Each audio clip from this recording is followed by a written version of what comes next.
condição cardíaca, genética e mais comum do que você imagina se chama cardiomiopatia hipertrófica. Eu resolvi gravar esse vídeo porque na medicina dificilmente um caso vem sozinho, acabam vindo outros casos na sequência, que alguns não sabiam do diagnóstico e outros estavam monitorizando a possibilidade disso acontecer.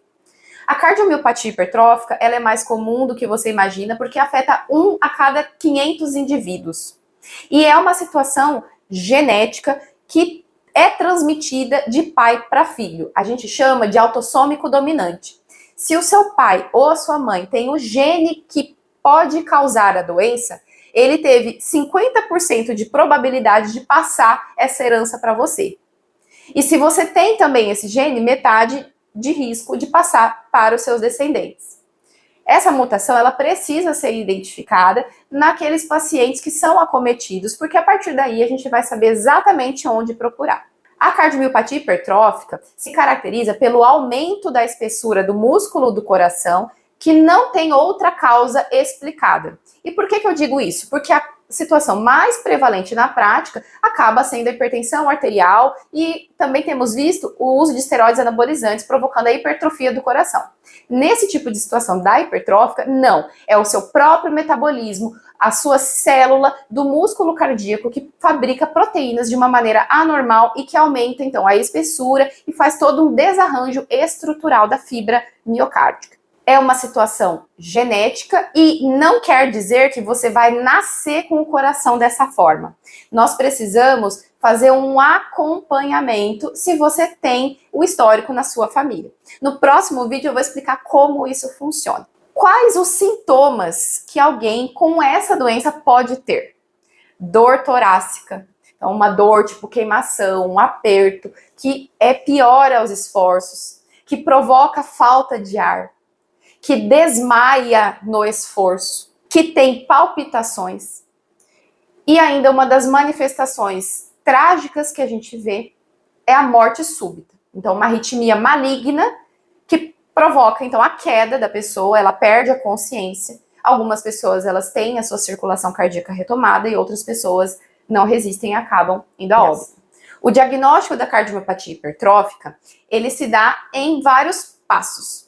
O primeiro exame que muitos fazem no consultório do cardiologista já é o eletrocardiograma, que mostra padrões diferentes de acordo com o local da hipertrofia do coração. Depois, o exame que vai já levantar realmente uma suspeita diagnóstica é o ecocardiograma, que vai demonstrar onde está essa hipertrofia.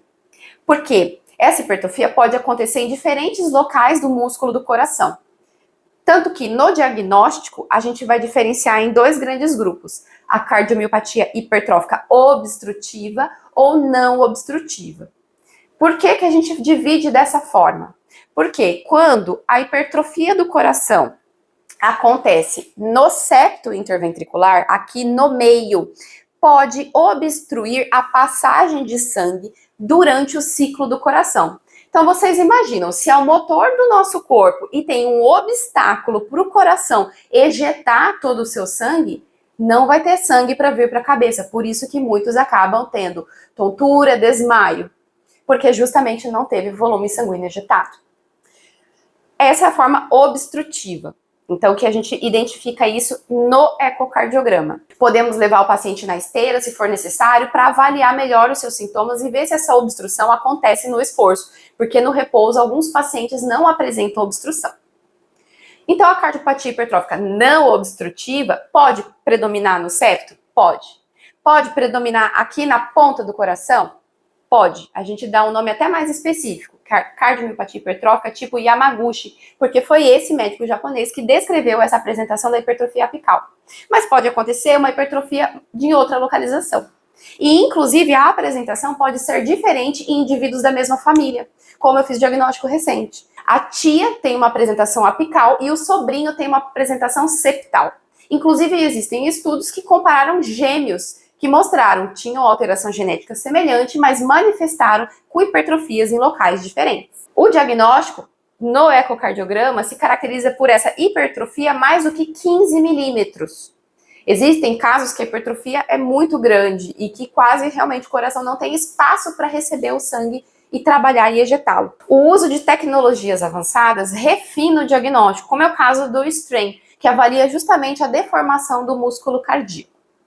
Um outro passo diagnóstico é o uso da ressonância cardíaca, em que a gente vai caracterizar melhor esse tecido miocárdico, avaliar áreas de fibrose, porque quando o músculo ele começa a espessar, acontece a deposição de colágeno, essas fibras se desorganizam tanto, e essa fibrose é um local para a ocorrência de arritmias.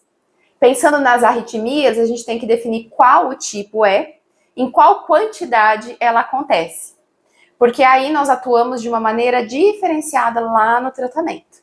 Se as arritmias forem malignas, que é o que a gente realmente tem que ficar de olho nesses casos, a intervenção ela é mais cuidadosa e, eventualmente, são necessários dispositivos para reverter imediatamente esse tipo de arritmia. O exame do Holter também faz parte da rotina diagnóstica desses pacientes em investigação de cardiomiopatia hipertrófica, que é justamente identificar, num eletrocardiograma de 24 horas, se acontecem quantas arritmias e qual o tipo delas. Então, feita toda essa investigação, a gente tem que pensar em oferecer o teste genético para essas famílias. Então, a gente pede um painel das principais mutações que podem acontecer relacionadas à cardiomiopatia hipertrófica.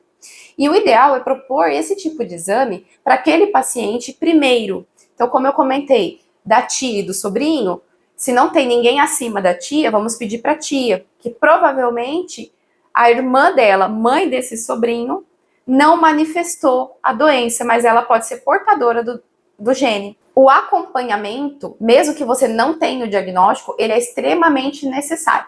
No próximo vídeo eu vou comentar um pouquinho mais sobre isso, para vocês entenderem que ter o gene não significa ter a doença, a cada quanto tempo tem que vir, se é adolescente, a cada quanto tempo também.